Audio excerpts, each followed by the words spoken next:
Boa tarde, ex-alunos do CPV, futuros alunos da SPM. Vamos começar comentando a nossa prova de hoje de gramática, uma prova bem simples, a parte de comunicação e expressão, focada mais, como já é tradicional da SPM, para as questões de interpretação de texto. Então, os conteúdos gramaticais sempre como um suporte, como uma ferramenta para a sua leitura, para o entendimento de texto. Foi isso que a gente focou durante o curso, foi isso que você treinou durante esse semestre, foi isso que você fez na prova, tenho toda certeza. Então vamos começar? Questão de número 1, a gente tinha um texto falando a respeito da ficha limpa e a vontade popular. Nesse texto, o Flávio Yarchel mostrava para a gente uma contradição, na verdade, a respeito da lei da ficha limpa. Ele mostrava que se a lei da ficha limpa é feita para proteger a população de políticos corruptos, bastaria então a população não votar em políticos corruptos, o problema seria resolvido. Então, qual seria a real mudança que deveria ser feita? Não uma lei para proteger a população da sua própria ação, mas sim, segundo o texto, o aperfeiçoamento dos mecanismos de controle do abuso do poder político e econômico. Deveria se mudar o aperfeiçoamento do controle, já que a população supostamente seria manipulada por esses meios e por essas meios. Rapidamente foi isso que o texto disse e é isso que está na primeira questão. A ideia central do texto, então, a alternativa aí mostra bem o que o texto trabalhou. A ideia do texto seria expor a contradição existente no fato de uma vontade popular ter sido sacramentada por uma decisão do Supremo Tribunal Federal. Então, se é uma vontade do povo, por que não o povo agir, precisar de uma intervenção do Supremo Tribunal Federal? Eis a contradição mostradas no quarto e quinto parágrafo do texto, alternativa E. Questão de número 2, infere-se do texto que foi ainda na mesma ideia do paradoxo, foi na mesma ideia, ele diz, uma lei que expresse um conteúdo social de desejo unânime não tem sua razão de ser, foi o que ele afirmou na alternativa D, ou seja, se é o povo que quer, não precisaria de uma lei, não se justifica essa lei, bastaria o povo agir, ok? Então, a alternativa D na questão 2 é o mesmo trecho do texto, o entendimento central, nada de grandes complicações nessa interpretação. E na 3, o texto conclui que, lá no finalzinho do texto, como ele disse, na conclusão, no último parágrafo, aquele pedacinho que a gente leu, é necessário o aperfeiçoamento dos mecanismos de controle do abuso. Aperfeiçoar os mecanismos de controle. Na questão 3, alternativa D, ele mostra que é necessária a correção dos instrumentos de fiscalização para com os eleitos, atenderia melhor os anseios populares da ética. Então, a correção dos instrumentos de fiscalização, de controle de fiscalização. Fez só uma pequena mudança, uma pequena paráfrase aí, mudou uma palavrinha ou outra, mas bem tranquilo de você ir lá no final do texto e encontrar a alternativa D para a questão de número 3. Questão 4. No segundo parágrafo, no trecho, contribuem para tanto, o termo em negrito se reporta a. Bastava você voltar no segundo parágrafo e perceber qual era a relação. Não há dúvida de que a sociedade anseia pela moralização da política e de que as disposições da referida lei contribuem para tanto. Então, a sociedade anseia pela moralização da política e as disposições contribuem para tanto. Para tanto o quê? Para a moralização da política ansiada pela sociedade. Alternativa B, Bush, Boff, Biscoito, bolinho de bacalhau. Questão de número 5 a 7, tínhamos um pequeno texto reacelerando, falando, como o nome já diz, sobre uma suposta ou possível reaceleração da economia. Vamos para as questões? Ele me diz na questão 5, segundo o autor, a pegadinha estatística consiste em, essa pegadinha estatística está logo no primeiro parágrafo do texto, em que ele me mostra que crescer 2,7 sobre 7,5 é, na verdade, um crescimento maior do que crescer 7,5 sobre 0. Então, se você pegar em números absolutos e não em porcentagens, o segundo crescimento foi maior do que o primeiro. Sair de 0 e crescer 7,5 é mais do que crescer 2,7 sobre 7,5. Foi isso que ele falou logo no começo, então é o que ele disse logo na nossa alternativa A. Presumir que um crescimento maior de porcentagem de PIB de um país em um ano seja superior a um crescimento menor. Ou seja, presumir que um crescimento maior de porcentagem. O segredo estava aí, aqui na palavra porcentagem, ok? Porcentualmente pode ser maior, mas o crescimento em si não é, ok? Então, vamos para a questão de número 6. Aí, questãozinha de vocabulário. A ordem é aliviar o famigerado custo Brasil nos impostos suicidas. Se voltasse no texto, você perceberia que não caberia o cruel incusto, o destruidor, o malfeitor, o violento. Mesmo porque, caso você tivesse dúvida, aquilo que a gente viu agora na nossa revisão, questões de vocabulário. Você vê que as 4 alternativas levam a caráteres negativos. Só na alternativa C você tem um ponto positivo. Então é o que muda. Na dúvida, as outras todas são semelhantes. Se fosse cruel, por que não seria destruidor? Não é verdade? Então, de fato, famigerado significa famoso, célebre, notável dentro do meio. Então, questão 6, alternativa C, questãozinha de vocabulário. Questão de número 7. A finalidade do trabalho para 12 Hércules seria... Finalzinho do texto. No mais, a ordem é aliviar o famigerado custo Brasil nos impostos suicidas, nos transportes travados, na burocracia pegajosa. Até aqui ele falou de uma necessidade econômica. Daí para frente, sem contar o enfrentamento de apagões sociais de educação, saúde, habitação, saneamento, segurança e moralidade pública. Esses seriam os trabalhos para os 12 Hércules. Então, primeiro, uma questão econômica, daí para frente, os apagões sociais, e me indica vários pontos sociais a serem resolvidos.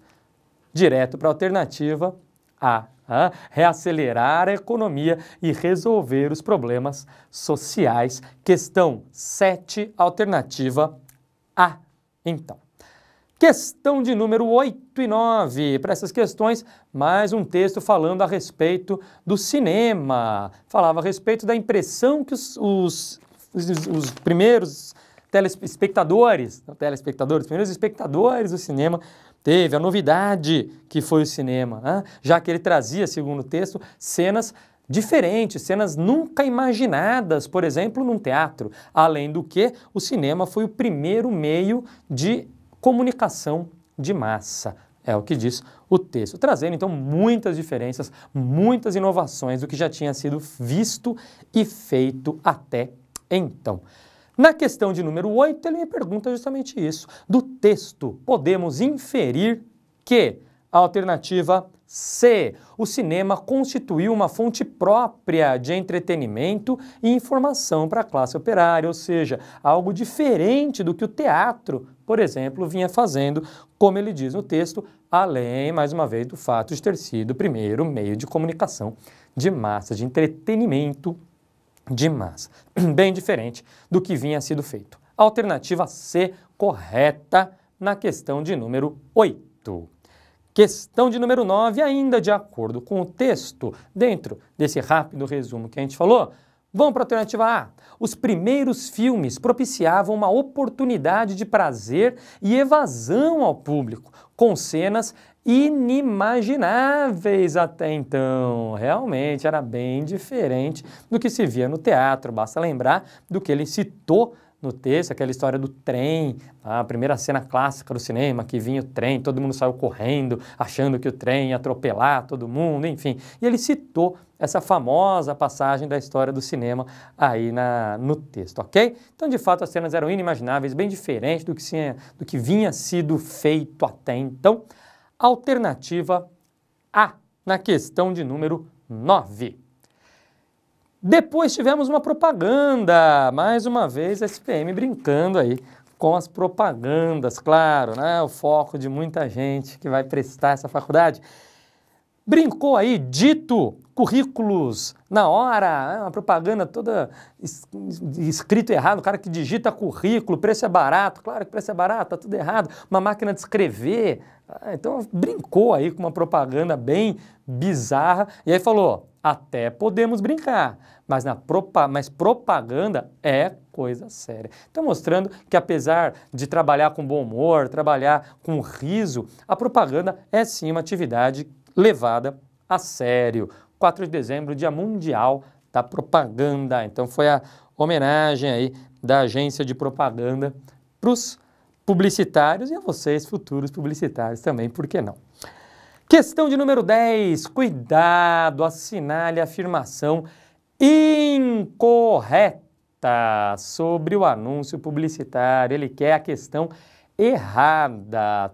Espero e acredito que você percebeu esse incorreto, escreveu do lado errada, como a gente avisou para fazer, falou fácil, escreva errada do lado, grifa, risca. Tendo feito isso, tenho certeza que você lembrou que ele quer a incorreta, foi direto para a alternativa E. No texto, ressalta-se a oposição entre a propaganda antiga, brincadeira, e a propaganda moderna, séria.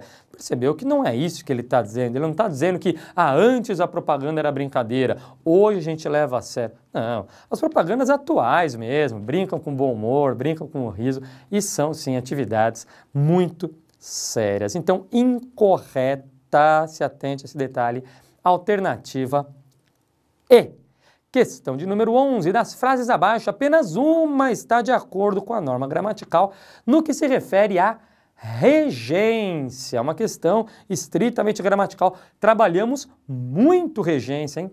Fizemos uma aula 2 vezes na revisão, falamos sobre regência, falamos de todos esses verbos que tem aí. Você, aluno nosso, não teve dificuldade nenhuma nessa questão. Bom, a questão A, de fato, a regência é completamente correta, não há nenhum problema de regência na A. Por que não as demais? Na B, relacionamento, o que evitar para não afastar a pessoa em que você está interessada em alguém, lembra? Olha para o verbo. Além de salário, os vereadores têm direito a verbas rescisórias para pagar a seus assessores, pagar algo a alguém, a pessoa, sempre com a preposição a. Aliás, verbos agradecer, perdoar e pagar tem essa mesma regência. Então, lembrando da regência da questão C, você já lembra da regência da questão D. Eram os mesmos verbos, agradecer, perdoar e pagar. Lá no finalzinho, na segunda linha, Rafael Correia anunciou publicamente que perdoará os acusados. Não perdoará os acusados, perdoará aos acusados. Aí o problema. E na E, implicar em muita burocracia. Aqui no final, implicar em muita burocracia. Não implica em, implica muita burocracia. Lembra do implicar e do acarretar, ok? Sem preposição. Alternativa A, correta, não há o que arrumar uma vez que está certa, ok? Questão de número 12, das manchetes jornalísticas abaixo, uma permite dupla leitura, assinale-a. Questãozinha de ambiguidade. Qual é a ambiguidade? Alternativa C, claro. Coreano é morto no Brás ao tentar defender o filho de ladrões. Opa!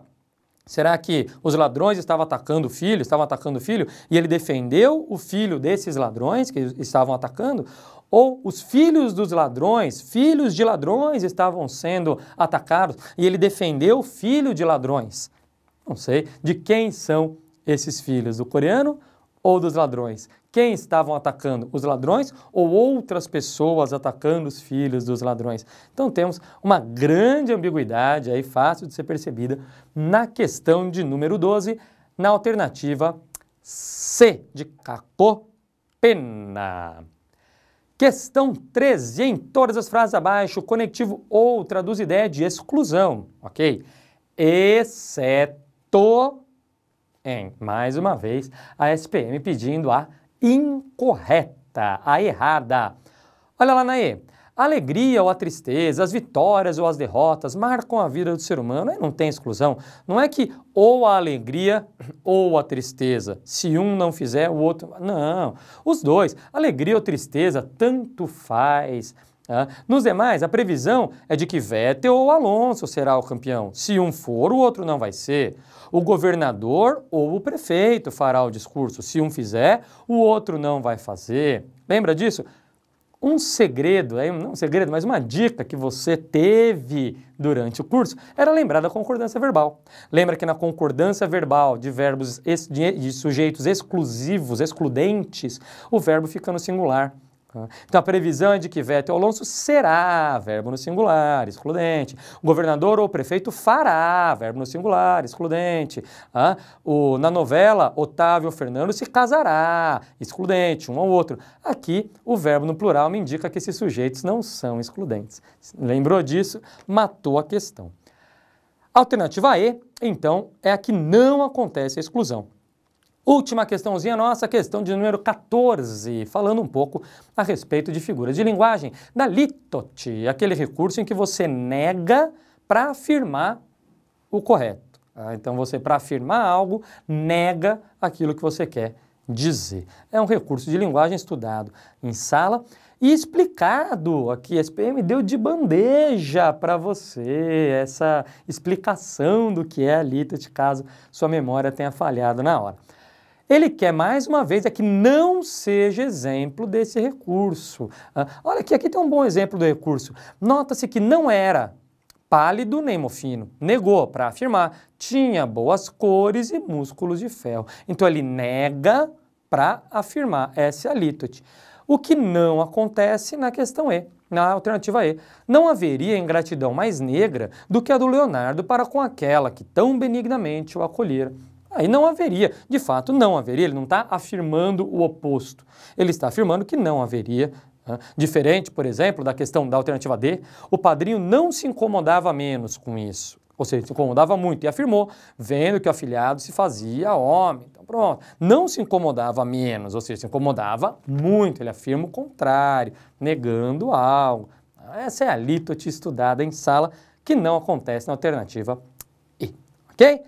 Prova bem simples aí da SPM em 2012. Tenho certeza que você, aluno do CPV, já tendo feito questões juntas com a gente, questões muito mais complicadas do que essas, tenho certeza que quando você olhou para isso aqui, você falou, a vaga é minha e eu tenho certeza que ela é sua, ok? Foi um grande prazer estar aqui com vocês e muito sucesso no ensino superior. Até a próxima!